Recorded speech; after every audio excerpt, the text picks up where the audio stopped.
What if I told you that a team just won a championship, but within a year, they're on the brink of collapse? That's exactly what's happening with the Brisbane Broncos. Last season, they were celebrating a premiership, but now they're staring at a rebuild so drastic it might make fans question if this is the end of an era. Let me break this down because the story here isn't just about one team. It's about how fragile success can be in sports, and how quickly a dynasty can crumble when the pieces start falling apart. Here's the thing. When you win a title, everyone assumes you're on the path to greatness. But the Broncos situation is a masterclass in how quickly things can go sideways. Michael Maguire's team was supposed to be a powerhouse, but now they're losing key players left and right. Corey Jensen's medical retirement? That's not just one injury. It's a symbol of how vulnerable even the most successful teams are when health issues strike. And let's be real, Jensen wasn't just a prop. He was the backbone of their defense. Losing him feels like losing a cornerstone of their identity. But this isn't just about injuries. It's about the brutal reality of player turnover. The Broncos had a core group that felt unstoppable. Payne Haas, Gehemat Shibasaki, Billy Walters. Now, they're all gone. And the replacements? Let's see.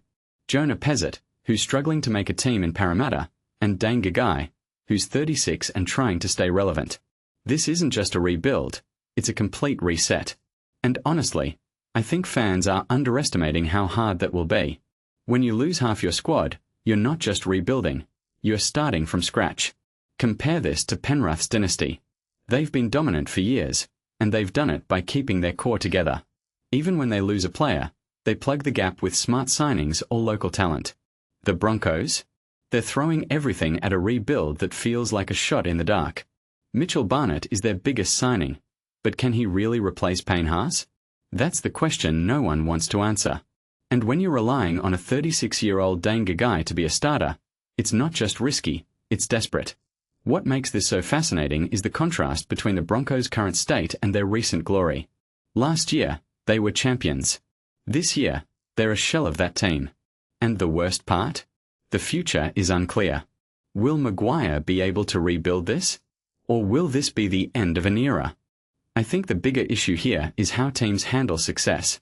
The Broncos had a taste of it, but now they're paying the price for not securing their legacy. It's a harsh lesson, but one that every team eventually learns. Winning isn't enough if you don't lock down your stars. So, what does this mean for the NRL? It's a reminder that no team is invincible.